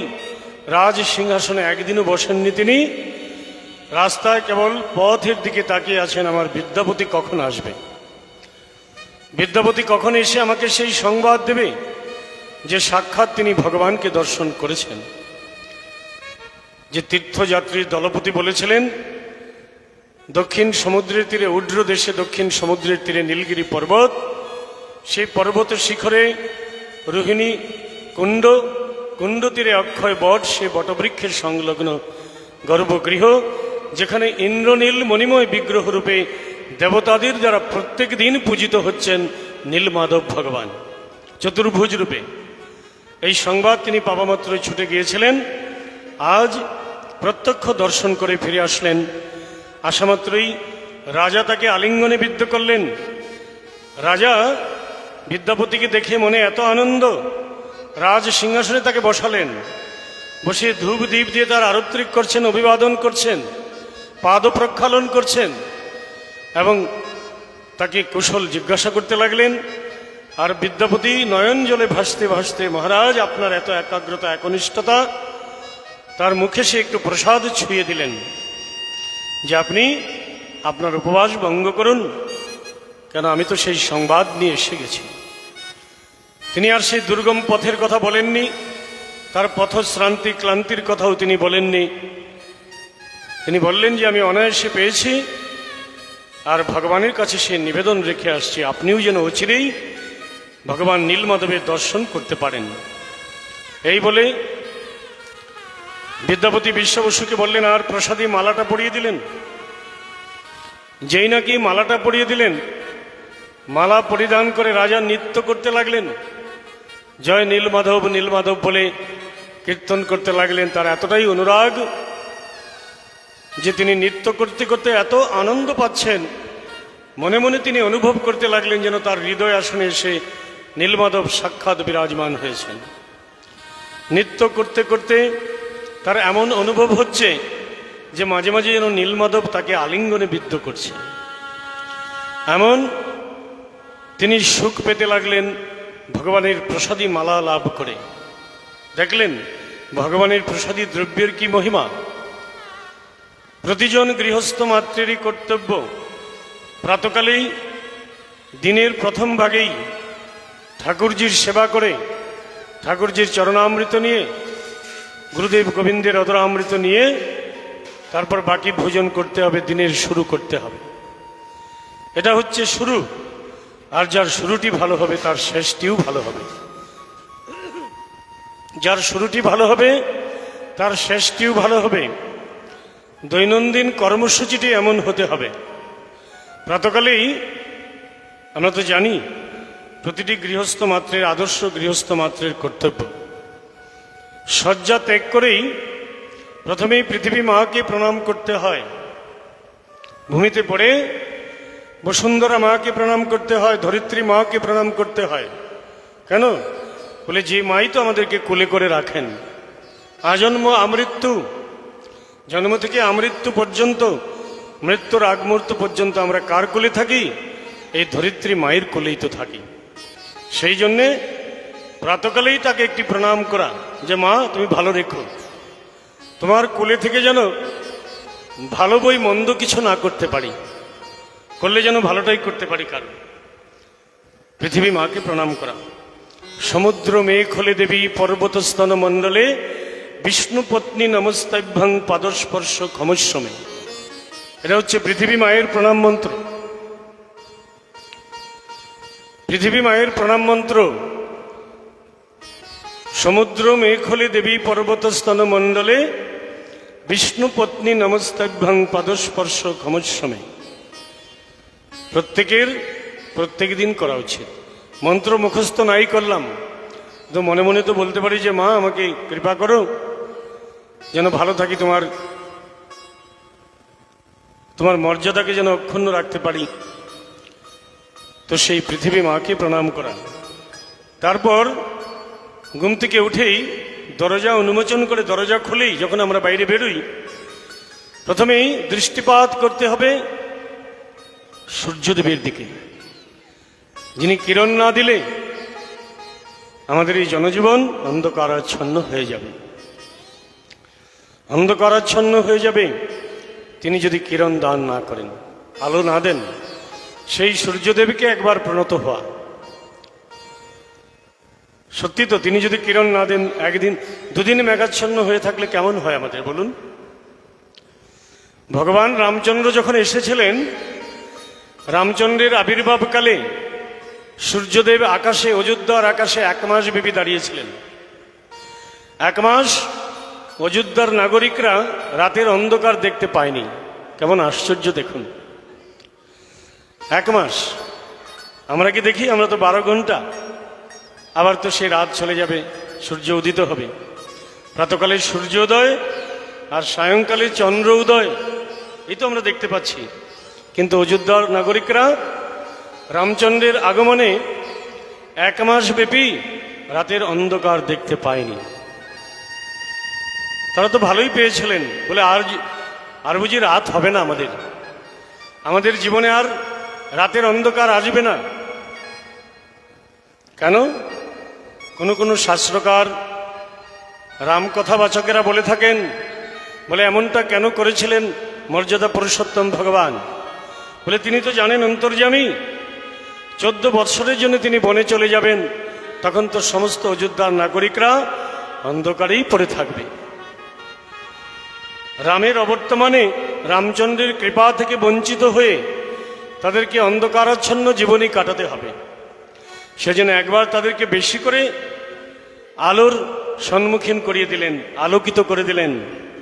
আবার পুনর্বার ভগবান রামচন্দ্র যখন 14 বৎসর বনবাস খেটে ফিরে আসছিলেন, আসেননি এখনো, সংবাদ পৌঁছে গেল অযোধ্যায় যে আমাদের রাম ফিরে আসছে, আমাদের রামলালা ফিরে আসছে, অযোধ্যাপতি রামচন্দ্র ফিরে আসছে। এই সংবাদ পাওয়া মাত্রই সমস্ত অযোধ্যার নাগরিকরা তারা আলোকসজ্জা করতে লাগলেন, দ্বীপের আলোকসজ্জা। এমনভাবে দ্বীপ প্রজ্বলন করেছিলেন, প্রভু রামচন্দ্র যখন অযোধ্যায় এসে অবতরণ করলেন পুষ্পক রথে, তিনি দেখলেন যে রাত না দিন এমনটাই আলোকিত করে ফেলেছিলেন যে রাতকে ঢেকে দিয়েছিলেন। আর সেই দিন থেকেই আমাদের দেশে দীপাবলির প্রচলন হলো। দীপাবলি, যেটা আজকে সমগ্র বিশ্বে জনপ্রিয়, দীপাবলি আর হোলি, এই দুটি উৎসব, অন্যান্য উৎসবও হয় কিন্তু বেশি জনপ্রিয়তা লাভ করেছেন এই দুটি উৎসব। Festival of light, festival of colour, বিদেশে অনেক জনপ্রিয়, শুধু আমরাই পালন করি না, সমগ্র বিশ্বে পালন হয়। হবে নাই বা কেন? প্রভু রামচন্দ্রের আগমন যে হয়েছিল, ভগবানকে ফিরে পেলেন তারা, প্রত্যেকেরই এমন মনোভাব হলো যেন মৃতদেহে প্রাণের সঞ্চার হলো। প্রকৃতই ভগবত ভক্তি, ভগবত প্রাপ্তি, তার যেটা সুখ, সেই সুখটা তেমনই যিনি পেয়েছেন তার অনুভব হয়েছে। মৃতও যেন জীবিত হয়ে যায়, মৃতদেহেও প্রাণের সঞ্চার হয়ে যায় ভগবত চেতনা পেলেই, ভগবত ভাবনা থেকেও হয়। বিশ্ব বসু সে মালাটি পড়ে, মালাটি যখন দিলেন আর বিশ্ব বসু মালাটি দিয়ে দিলেন আর বিদ্যাপতি এনে পড়িয়ে দিলেন, এমন অনুভব পেতে লাগলেন রাজা। তারপর সেই দিন অতিবাহিত হওয়ার পর বিকেলের দিকে এসেছিলেন, আর পরের দিন শুধু কেবল রাত যাপন করেই প্রাতকালেই সে রাত যেন তিনি সর্বক্ষণ নীলমাধব নীলমাধব নীলমাধবী দর্শন করতে লাগলেন। তার চোখের সামনে যেন ইন্দ্রনীল মণিময় বিগ্রহই দেখা পাচ্ছে, এই আঁখি যেন আর অন্য কিছু দেখে না। এটা হচ্ছে অনন্য ভক্তির অধিকারী। যারা অনন্য ভক্তির অধিকারী তাদের এমন হয়। অনন্য, শ্রীমদ্ ভাগবত গীতায় ভগবান অর্জুনকে লক্ষ্য করে ত্রিজগৎকে বলেছেন অনন্য ভক্তির কথা। অনন্য, অনন্য কথাটির অর্থ হচ্ছে অন্য সব কিছুকে ছেড়ে দিয়ে একের মধ্যে মনকে সমাহিত করা, এক ছাড়া দ্বিতীয় কেউ নেই। যেমন ব্রজাঙ্গনারা, ব্রজের গোপীরা, তারা বলেছিলেন যে যেদিকে ফিরাই আঁখি হে মধুসূদন কেবল তোমাকেই দেখি। যারা শয়নে স্বপনে জাগরণে কেবল তার ভাবনাতেই ব্যস্ত, খাইতে বইতে শুইতে কেবল তার ভাবনাই করেন, তাদের আঁখি কি আর অন্য কিছু দেখবে? অন্য কিছু দেখবে না। তাই তারা বলেও ছিলেন যে যেদিকে ফিরাই আঁখি হে মধুসূদন কেবল তোমায় দেখি। এই আঁখি আর অন্য কিছু দেখে না, এই আঁখি যেন আর অন্য কিছু দেখেই না, না দেখে যেন। তারা আঁখিকেও বলতেন যে আঁখি তুমি আর অন্য কিছু দেখো না, কেবল শ্যাম সুন্দরকে দেখবে। তো এইভাবে এটা হচ্ছে ভগবানের প্রসাদী দ্রব্যের মহিমা। ভগবানের সেবা বিধিপূর্বক হলে আর ভগবানের সে প্রসাদী দ্রব্যের সেই মহিমাও হবে। একটুকু চরণামৃত, ভগবানের পদবিধৌত জল, ভগবানের চরণ জল, চরণামৃত এক বিন্দু, এক গণ্ডুষ, একটা মাসকলাই ডুবে যেতে পারে, এতটুকু মাত্র কেবল গ্রহণ করলে কি হবে? সেটা আমার কথা তো নয়, শাস্ত্রের কথা। শাস্ত্রের কথা মানেই ভগবানের কথা। নিখিল শাস্ত্রের রচনাকার স্বয়ং ভগবান কৃষ্ণ দ্বৈপায়ন বেদব্যাস। এই জগতের কোনো ব্যক্তিবিশেষের কলম নয়, সেটি স্বয়ং ভগবানের প্রণয়ন করা শাস্ত্র। একটুকু চরণামৃত ধারণ করলে কি হবে? যাতে আমাদের রুচি নেই, কোথায় করি আমরা বলুন? ঘুম থেকে উঠে শুরুতেই কি আমরা ঠাকুরজির পূজা করে আগে কি চরণামৃত গ্রহণ করি? কজন করি? যারা করছেন তারা তো সেই ফল পাবেন।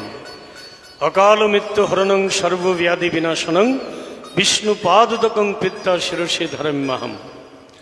অকাল মৃত্যু হরণ হয়ে যায়, সর্বব্যাধি বিনাশ হয়ে যায়, এই বিষ্ণুর পাদুদক আমি গ্রহণ করি, শিরে ধারণ করি। সাধারণত নয়, কিন্তু সেটা গ্রহণ করলে, না করলে তো কিছুই হবে না। অপ্রিয় হতে পারে, কিন্তু সত্য কথা। দেখুন, আজ আমরা গৃহস্থ হয়ে আছি, দাবি করি আমরা গৃহস্থ, কিন্তু আদর্শ গৃহস্থ হতে হবে।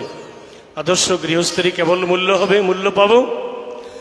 আদর্শ গৃহস্থের কর্মসূচি, দৈনন্দিন কর্মসূচি প্রথমেই তো হবে ঠাকুরজির সেবা, ঠাকুরজিকে সন্তুষ্ট করা, ঠাকুরজির সান্নিধ্যে যাওয়া, তারপর তো বাকি কিছু, যেটাই হলো আদর্শ গৃহস্থের জীবনযাত্রা, যেখানে প্রাতকালেই ঠাকুরজির সেবা করে চরণামৃত গ্রহণ করা।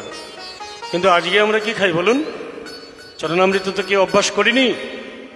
অপ্রিয় হতে পারে, ক্ষমা করবেন, গ্যাসের ট্যাবলেট খাই, গ্যাসের ট্যাবলেট খাই। এ মা কোথায় আছো? স্ত্রীকে বললেন তুমি কোথায় আছো? দাও আমাকে আগে এটা দাও। খাবার এনে দিয়েছে, বলে না না আগে এটা দাও। কতটা গুরুত্ব আমরা দিয়েছি তাকে, কিন্তু সেটা কি করবে বলুন? হয়তোবা ঠিক আছে, ঔষধও ভালো, সেটা সাধারণ নয়, এ দেহের জন্য প্রয়োজন, কিন্তু সেটা তো ক্ষণকালের জন্য রোগের নিবৃত্তি করবে, ক্ষণকালের জন্য একটু সুখ দেবে, কিন্তু সেই চরণামৃত চিরকালের মতো সুখ দেবে। তো যে ওষুধ খেলে চিরকালের মতো সুস্থ হওয়া যায়, সেই ওষুধ ফেলে দিয়ে, ছেড়ে দিয়ে, আর ক্ষণকাল মুহূর্ত মাত্রের জন্য সুখ পাওয়ার জন্য সেই ওষুধ কি প্রয়োজন বলুন? কেউ প্রশ্ন করতে পারেন, আপনি কি ওষুধ খান না? ওষুধ সবাইকে খেতে হবে, ওষুধ সবাইকে খেতে হবে। ডাক্তারকে ভগবানের প্রতিনিধি বলেই আমরা জানি, যে আমাদেরকে রোগ সারিয়ে দেয়, যে বিদ্যায় সে পারদর্শী, কিন্তু তাহলেও ভগবানের প্রসাদের চেয়ে তার মর্যাদা বেশি নয়। ভগবানের চরণামৃতের চেয়ে সে ওষুধের মর্যাদা বেশি নয়। ওষুধও খাবো আমরা, কিন্তু আগে চরণামৃত খাবো, যার মান্যতা আগে দিতে হবে। ঠাকুরজির কাছে না গিয়ে দিনের শুরু কেন করব? ঠাকুরজির কাছে গিয়ে আগে দরখাস্ত দেব, ভালো মন্দের কথা বলবো, তার একটু চরণামৃত গ্রহণ করব, তারপর তো আমরা জীবনযাত্রায় এগিয়ে যাব। এটাই তো আদর্শ গৃহস্থের জীবনযাত্রা। 4টা আশ্রমের মধ্যে গৃহস্থ, ব্রহ্মচারী, বানপ্রস্থ, সন্ন্যাস, এই 4টা আশ্রমের মধ্যে শাস্ত্রকার বললেন গৃহস্থ আশ্রম শ্রেষ্ঠ। শ্রী চৈতন্য মহাপ্রভু, কলিযুগের ভগবান, নিত্যানন্দ প্রভুকে সন্ন্যাস মার্গ থেকে, নিত্যানন্দ প্রভুকে সন্ন্যাস মার্গ থেকে ছাড়িয়ে এনে গৃহস্থ মার্গে প্রবেশ করিয়ে দিলেন। নিত্যানন্দ প্রভু সন্ন্যাসী ছিলেন, সেই সন্ন্যাসীকে ডেকে এনে মহাপ্রভু বললেন, 3টা নির্দেশ দিলেন গম্ভীরায় নীলাচল লীলাতে, বললেন, শোনো শ্রীপাদ, আমার 3টা কথা তোমাকে মানতে হবে। বলে, বলুন প্রভু। প্রথম কথা, তোমাকে এই সন্ন্যাসীর বেশ ছেড়ে দিতে হবে, গৃহস্থের বেশ ধারণ করতে হবে, গৃহস্থ ধর্ম পালন করতে হবে, সংসারী হতে হবে। দ্বিতীয়টি, আমি তো সন্ন্যাসী সেজে গেছি, আমি তো সন্ন্যাসী হয়ে গেছি। তুমি প্রতিটি কলিজীবের দ্বারে দ্বারে যাবে, প্রতিটি জীবের দ্বারে দ্বারে গিয়ে তুমি প্রেম বিতরণ করবে। তোমার প্রেম থেকে যেন কোনোটি প্রাণীমাত্র ছাড় না পায়, তোমার প্রেম থেকে যেন কেউ বঞ্চিত না হয়। এ হলো দ্বিতীয়। তৃতীয়টি, তিনি এমন কথা বলে দিলেন যে তুমি আর আমার কাছে কোনোদিন এসো না। তো নিত্যানন্দ প্রভু দুটাকে মানলেন। বলে, দুটা তোমার মানব, তৃতীয়টি তোমার কাছে আসবো না। বলে, তুমি তো আমার প্রাণ, তুমি তো আমার সর্বস্ব, তুমি ছাড়া কি আর আমার কোনো অস্তিত্ব আছে এই জগতে? কারো নেই। বলুন, ব্যাটারি ছাড়া ঘড়ির কোনো অস্তিত্ব আছে? তো জীবাত্মা ছাড়া এই দেহের কি অস্তিত্ব আছে? সেই জন্য শাস্ত্রকার বললেন, আত্মজ্ঞান লাভই হচ্ছে জীবনের সবচাইতে বড় শিক্ষা, মানব জীবনের বড় শিক্ষা। আত্মজ্ঞান লাভ, আত্মার অস্তিত্বকে জানা, জেনে একদিন পরমাত্মার অস্তিত্বকে জেনে পরমাত্মার কাছে ফিরে যাওয়া।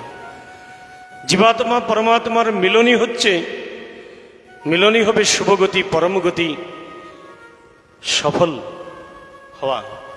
আমরা ভগবানের কাছে বলে থাকি, প্রভু আমায় মুক্তি দাও, আমার শুভগতি প্রদান করো, আমার পিতৃদেবের যেন শুভগতি হয়। বলে, যার যার কর্মের দ্বারাই, কর্মফলের দ্বারাই তার গতি হবে। কে কোথায় পরবর্তীকালে গিয়ে অবস্থান করবে, কে কেমন আকৃতির দেহ লাভ করবে, সেটি তার এই জীবনের কর্মের ফলের দ্বারা হবে। জীবের কর্মের ফলের দ্বারা তার পরবর্তী অবস্থান। আজ আমি মানব দেহ পেয়েছি ভগবানের কৃপায়, সমগ্র সৃষ্টির মধ্যে শ্রেষ্ঠ মানব, সে মানব কুলে ভগবান আমাকে রেখেছেন। আমি যদি পশুর মতো আচরণ করি, তাহলে আগামীবার কি আমাকে মানব কুলে রাখবেন? তিনি পশুকুলেই রাখবেন। যেমন কর্ম তেমনি ফল, যে যথা মাং প্রপদ্যন্তে স্তাং তথৈব ভজম্যহম। শ্রীমদ্ ভাগবত গীতায় বললেন, যে যেমন করে আমার ভজনা করে তদনুরূপ কৃপা তাকে আমি করি। আর কেউ ভজন করবেই না, সে কৃপাটি পাবে কোত্থেকে? তবে এর মধ্যে একটু আলাদা হচ্ছে কলিযুগের ভগবানের কৃপাটি। কলিযুগের ভগবান শ্রীকৃষ্ণ চৈতন্য মহাপ্রভুর কৃপাটি একটু আলাদা। কলিযুগের ভগবান বললেন, কেউ যদি ভজন নাও করে তাকে কৃপা করবেন তিনি। কলিযুগের ভগবান এমন বিধান দিলেন, এই যে হরিনাম, যে হরিনামের মালায় কেউ জপ করছে, কৃষ্ণ নামের মালায় কৃষ্ণ নাম জপ করছে, আত্মশুদ্ধি, চিত্তশুদ্ধি, আত্মকল্যাণ হবে। আর কেউ উচ্চস্বরে হরিনাম করছে, উচ্চস্বরে হরিনাম করছে মানে শুধু নিজের নয়, এই হরিনামের ধ্বনি যতদূর পর্যন্ত প্রসারিত হবে, কীট পতঙ্গ স্থাবর জঙ্গম পশু পাখি সকলেরই কল্যাণ হবে। মহাপ্রভু এমন মন্ত্র এনে দিলেন, একজন খাবে আর সুস্থ হয়ে যাবে সকলেই। একজন ওষুধ খেলে সকলেই রোগাক্রান্ত, তো সকলেই ব্যাধিতে আক্রান্ত, সকলের রোগ সকলের হয়েছে, কিন্তু একজন ওষুধ খেলে অনেকের ভালো হয়ে যায়। একজন উচ্চস্বরে হরিনাম করবে, হরে কৃষ্ণ কৃষ্ণ কৃষ্ণ হরে হরে, হরে রাম রাম রাম হরে হরে। একজন তো করছেন, কিন্তু সেই নামের ধ্বনি শুনছেন তো অনেকজন। বলে, যারা যারাই শুনবে তাদেরই লটারি লেগে যাবে। এমন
জয় নিতাই, জয় নিতাই, জয় জগন্নাথ। তো আমরা সে কথা আস্বাদন করছিলাম যে মহাপ্রভু এমন ব্যবস্থা করে দিলেন, এমন ব্যবস্থা কোনো যুগে কোনো ভগবান করেননি। এমন সরলীকৃত ধর্ম তিনি এনে দিলেন। হরিনাম মহামন্ত্র, আপনি জপিলে নাম আপনি সে তরে, উচ্চস্বরে হরিনামে পশু পাখিও তরে। পশু পাখি পর্যন্ত মুক্ত হয়ে যাবে এই হরিনাম শ্রবণ করে, এমন সুযোগ মহাপ্রভু করে দিলেন। তো প্রকৃতই ভগবানের নামের সেই মহিমা, ভগবানের সেবার সেই মহিমা, যেটা আমাদের প্রত্যক্ষ করতে হবে, শুনলেও হবে না, করতে হবে। প্রত্যক্ষ করে যে ফলটি পাবো সেটার নামই হচ্ছে কৃপা। যে কৃপা আমরা চাই, কৃপা আমরা চাইছি, কৃপার জন্য আমরা এত ব্যস্ত, এত কিছু করছি, সেই কৃপাটি তখনই হবে। কৃপা শব্দের অর্থ হচ্ছে করে পাওয়ার নাম কৃপা।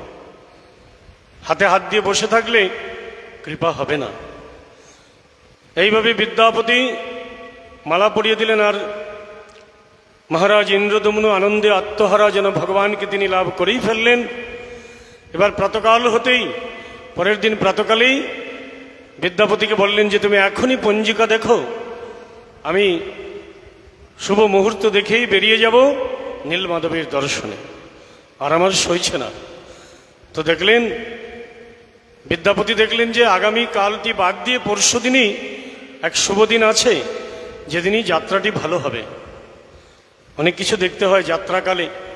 আমরা যাত্রা করব কোথাও, যেদিন ত্রয়োস্পর্শ থাকবে, তিনটি তিথি একসঙ্গে যুক্ত হয়ে যায়। ত্রয়োস্পর্শ হচ্ছে যাত্রা নিষেধ। এমনটা গৃহস্থ মানুষেরা বিধি বেদকে মানে বলেই সমস্ত কিছু দেখেই তারা যাত্রা করেন। তো এইভাবে শাস্ত্রকার বললেন,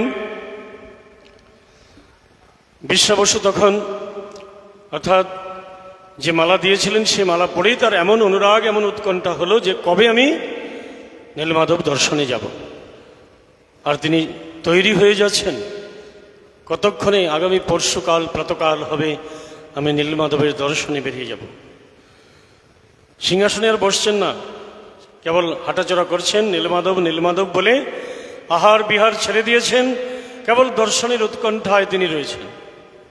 ইতিমধ্যেই দেবর্ষি নারদ এসে উপস্থিত হলেন সেখানে। দেবর্ষি নারদ এসে মহারাজের কাছে এসে যখন উপস্থিত হলেন, আর মহারাজ দেবর্ষি নারদকে বাদ্যর্ঘ দিয়ে পুজো করলেন, উত্তম আসন উপবেশন করিয়ে। মহারাজ নিজেকে বড় সুকৃতিবান মনে করতে লাগলেন।